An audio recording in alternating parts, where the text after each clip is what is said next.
We are back with our two presidential candidates. Yes, very exciting. Would you like to introduce yourselves, gentlemen?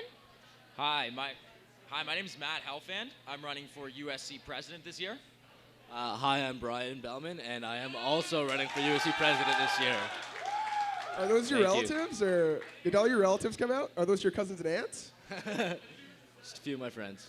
Okay, what's your name? Sorry, I couldn't carry you. Brian Bellman. Okay, cool. Now, we're going to just get right in here and start rolling. So now I was creeping through your platforms last night, and I noticed a little bit of a difference between both your platforms.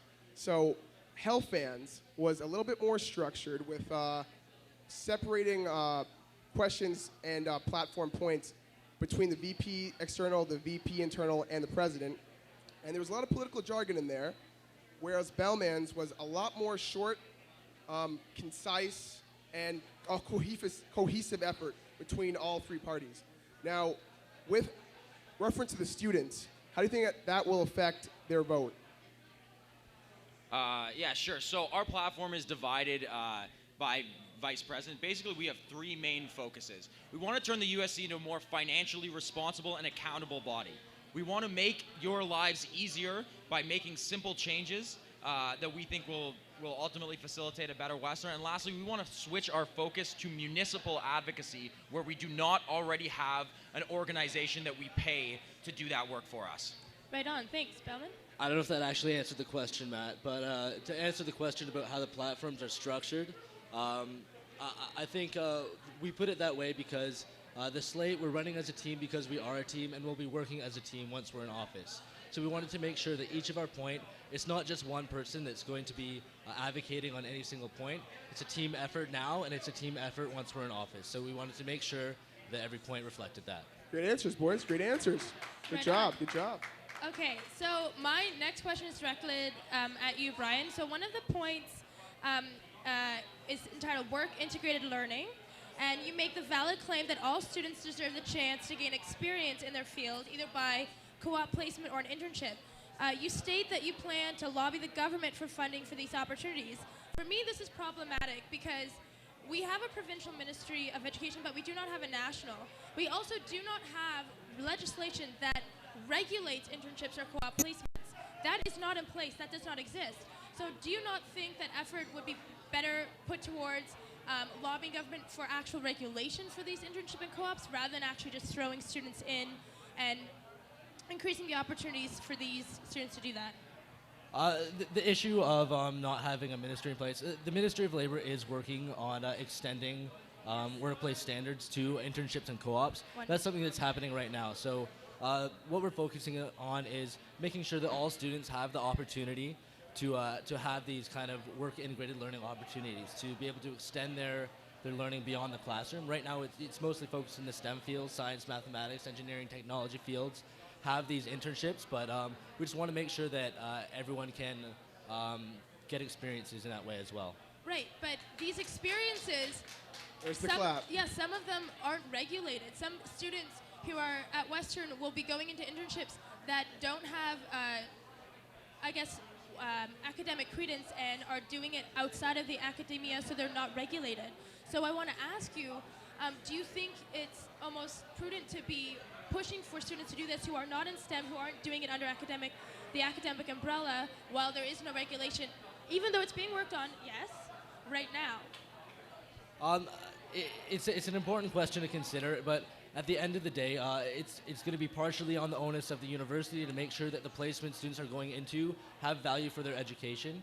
So I think at the end of the day that there is some questions in implementation, but it's definitely an important decision to go on. So I still am fully in support it in our platform point. Okay, right on. Thank you. Okay, now we're going to speak to the dynamics of both your teams here. So, Team Hellfan, you have you, and then you have two females, where Bellman's team has all males. Now, the question is, how do you think that will affect the outcome of the vote? Because you have different team setups. All I can say is when I was putting my team together, my main focus was making sure that I was running with people who had enough background, enough experience in their portfolios. To me, gender isn't a qualification. if the best person for the position had been a girl, I would have picked a girl. Like, gender wasn't a factor in my decision, and so hopefully students understand that. Right on. I'm all for women's rights. I know you are, man. So it's definitely that it just wasn't a consideration in building my platform. So Bellman loves women. You love women. Now, my other question, would you like to field that question Yeah, as well? absolutely. I or- mean, I selected, or we came together. Jen is currently the president of the King's Student Council. Emily's the president of the Huron Student Council. There are no two more competent managers in the Western student political game than these two. They're Cool. phenomenal. Wouldn't trade them for anything in the world. Perfect. Well, that leads into my next question, actually. When speaking to the affiliates, I was a big part of the King's community for a long time, sophing there for 2 years and always going to main campus. How will you both make an outreach toward the affiliates during your presidency? I think that during the presidency, I think we could make active efforts to visit the affiliates personally. I would have no problem walking through the halls and introducing myself to people because I love doing that. But the fact of the matter is, I think the best way that we can really get the affiliate student councils involved is with our programming. First of all, by putting on more events, more entertaining and academic events that have really been lacking in the last 2 years, and getting the affiliates to put some skin in it and, get some financial partnerships on this thing. And that way we can really build a community, because there's no better way to build a community than to have something like a string quartet playing in the middle of the UCC and standing beside some stranger and looking at it and being like, hey, you know what, this is awesome. And this is what the Amen. USC can do. And this is what we can do if we partner up with the King's Student Council, Huron Student Council, and every single faculty council to put on some better programming next year. And Brescia. Right And on. we like Brescia too. I love Brescia. And That's good. That's good. Brian, how about you? Shout out Brescia Girl. At Brescia Girl. One of the things that we talk about in our platform is breaking out of UC spaces. We talk about that more in outreach to students, but I think it definitely applies to what you're talking about. And I think that there's no reason that if we're having a forum on anything we're doing, that we can't hold some of those events. We could do it at the Huron Beaver Dam. We could do it at an event at Brescia, an event at King's. Just making sure that we're going out to the affiliates as well and partnering with the affiliate councils. The affiliate councils are there all the time, so they have a lot more access as well. So just making sure that we're keeping those dialogues open with everyone involved. We'll make sure that all students at Western are consulted and involved with everything we're doing. Great answers, Totally. boys. Great answers. Thank you. So, Matt, this is a question directed at you now. In your point labeled Better Deal for the UCC Marketing, you talked to the overwhelming response students have shown towards external marketing on campus, a sign of the growing commercialization of the university. You say that you want to monitor the level of external marketing on campus within students' expectations.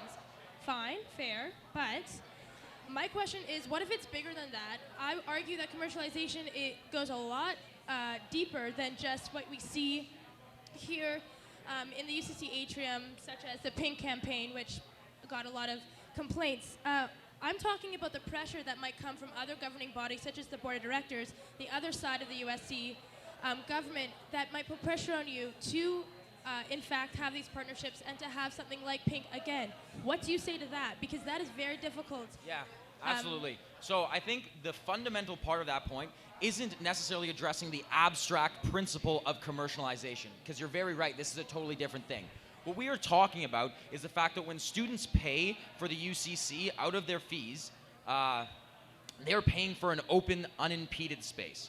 When we have London Property Corps standing in the UCC, pulling on your arm and saying, do you have a place to live next year, every single day for 3 months, I really question whether or not that is more valuable than the open space. Now the question is, if we can look at how much it's worth to a student to be able to walk through the UCC unimpeded, and then we can look at the contracts that we're signing with these external organizations and saying, are we actually getting a good deal for this? Is it really worth it to be bothered by London Property Corps every single day? My plan is to actually not address the idea of commercialization broadly, but look really at how we can set our own terms for these agreements. Why do we need to have only London developers? London is a city that's run by developers. We need only developers in the UCC atrium. We need to start reaching out to other sorts of groups. We need to start setting our own terms. How come we've never decided that maybe Friday will be a day that's a totally open UCC space? We can decide that if we want to, but right now it's a decision that happens in UCC budget when we pass a line that says we want $100,000 for corporate marketing. It goes downstairs and then it's never talked about again. We want to set the terms for students and make sure that you are getting the best deal when we're selling away the space. Okay, go ahead. If I and can then just have a respond to I have that a quickly, rebuttal Matt. to you, sir. Commercialization actually is not part of the USC budget. Any of the commercialization that we do see on campus is in addition to what's budgeted for the USC. So I just wanted to make that clear as well. Yeah, I don't know if that's exactly. I mean, I sat on the USC Finance Committee last year. I do know exactly what I'm talking about. It is a line that's passed in the budget every single year. We can continue to have this conversation with any of the managing directors who will corroborate on my Okay, claims moving on, exactly. Moving Lovely. on. But I wanted to follow up then, because my question came out of that platform point, which uses the broader terms of commercialization. So wouldn't you say then that that point would be better if it was more defined? Honestly, one step at a time. What we're trying to look at isn't necessarily the broad picture yet, but looking on what we really can control, which is the role of these organizations right in the UCC atrium when they're impeding your space. Right. All right. Okay. Thanks, boys. It was great. Just one more question. One more question. This is my last question. I really, really want to ask this in front of these students here. Student activism, does it have a place on your campus? And let's say you were getting pressure from those above, that's mentioned before, to put a halt to something, to say that you disagree with what's going on campus. I would say student activism belongs on our campus. What do you say to that? Student activism belongs on our campus, but we have to remember that we have a duty both to students in terms of their free speech rights and the right to have an unimpeded UCC. We can't have Occupy protests in the UCC every single day. We need to deal with these things on a case-by-case basis. But as USC presidents, we cannot be afraid to stand up for students because we only have a one-year term. If we're not going to stand up for what's right, then nobody in this world is going to. Okay, Brian? I say absolutely activism has a place on campus. And I mean, I don't disagree with Matt on a lot of this point. We need to make sure that students have a space to do this. And I'm not saying it has to be one defined space. Again, it's a case-by-case basis, but if students have something to say, we need to make sure that we're supporting them in getting their message out. Right on. Thank you, gentlemen, so much for coming on the couch today. Thank you very much for having me on the two big purple chairs. Thank you.